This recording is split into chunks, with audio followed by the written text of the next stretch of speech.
Hey everyone, welcome back to Sparkle Fair Life. I'm Courtney, and today I am going to be taking you to my computer to check out my Kanban board and how I'm using that for my goals for 2023. So if you're interested in checking out my digital Kanban board, then keep on watching.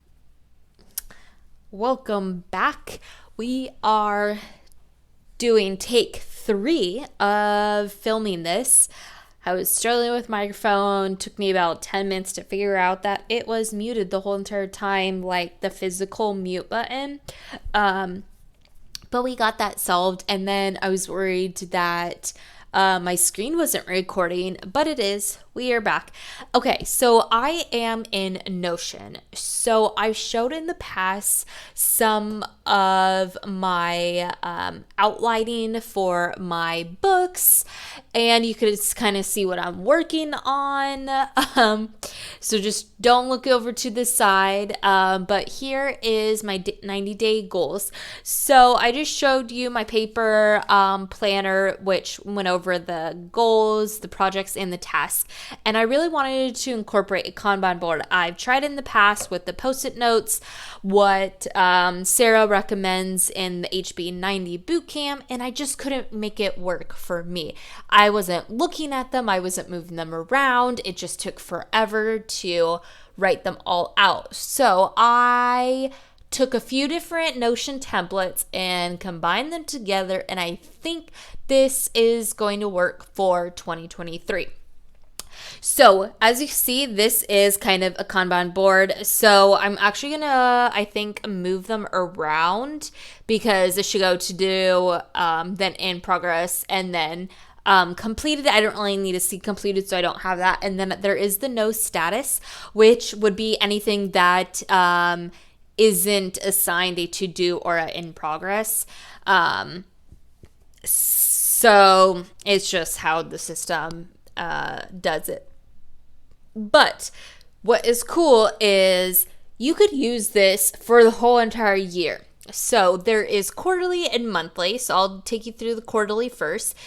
We have the 4 quarters of the year. So if you're wanting to pre-plan for 2 quarters, you can, because they're already set up. If you want to plan out for the whole entire year, because that's just the way it works for you, go for it. But right now, I'm just focusing on quarter 1. So in this, it lasts out my 3 goals that I'll do for Q1. So these aren't 100%. I just typed them up for my example. So I need to go in and put all the information in, but right now I just have like increase YouTube subscriber, increase monthly income, reduce BMI. So you could even do this for personal growth as well.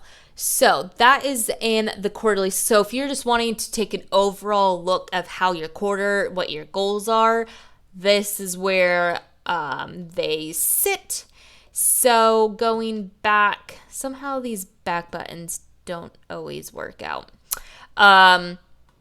Then the monthly, so this has all 12 months divided into the 3 for the quarters. So we are getting really, really close to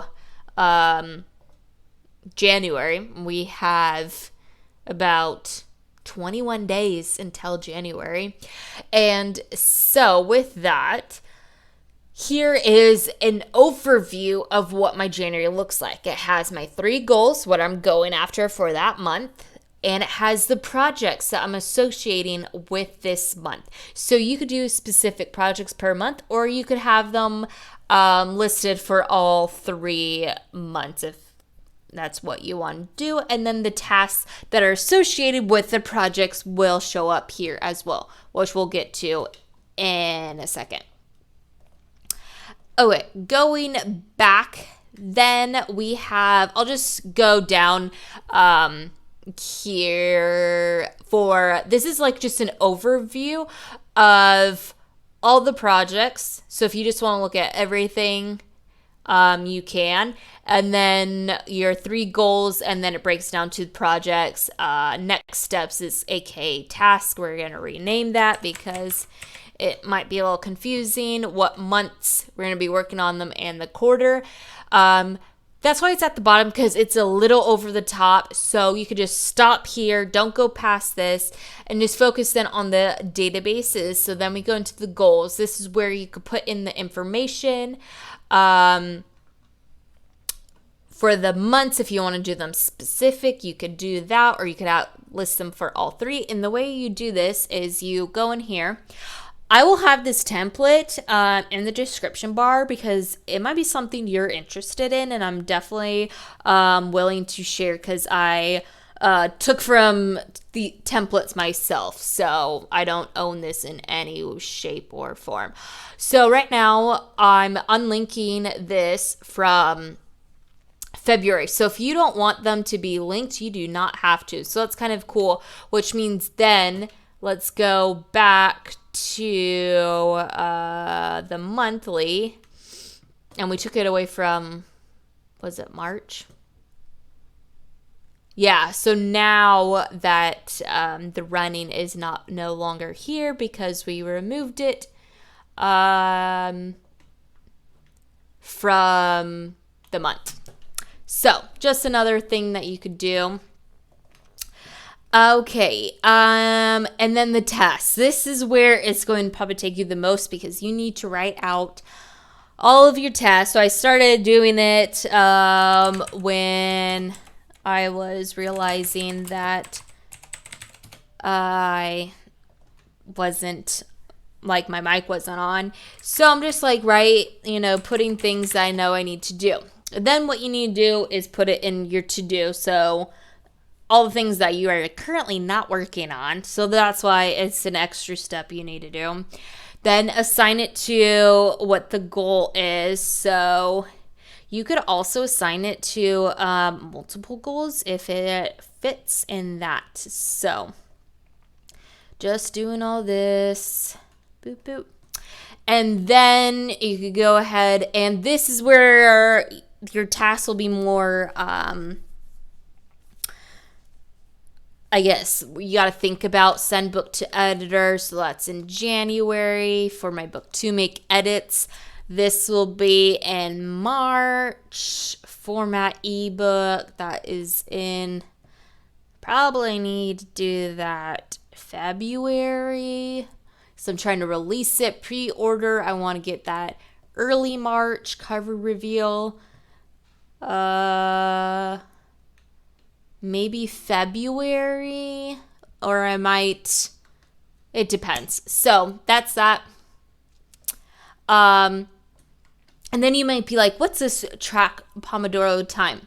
So there is, I guess, if you want to track it, so doing task blocks, this is what this column is.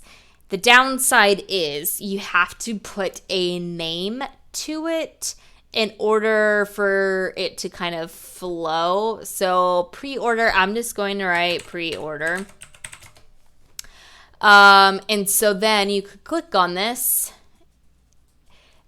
And then this is where you could put that you started, include time at 12 a.m. I put up my pre-order and it took me 5 minutes. And look at that. It tells you how much of the sprint for a 20-minute sprint is 0.25, so a quarter, and it took us 5 minutes. So it's kind of a cool way that you could look at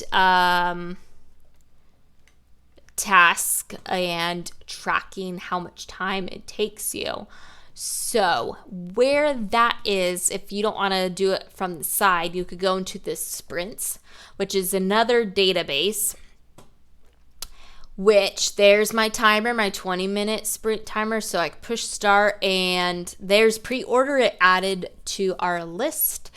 And there we go. So at the end of the quarter, you could see how much task blocks it actually took you to achieve your goals. So it's kind of a cool thing if you're wanting to do sprints and stuff like that. But that's pretty much it for the rundown. It's a lot you'll get used to if you want to check out the template and all that. I'm still making a few tweaks, so it's not 100% perfect, but it's a good start. It took me a little while to figure it all out, but I got it. And once it becomes February, you could go ahead and put February, and these are all my February tasks. And then March, these are all my March. I guess they're the same. So that's pretty much it for this.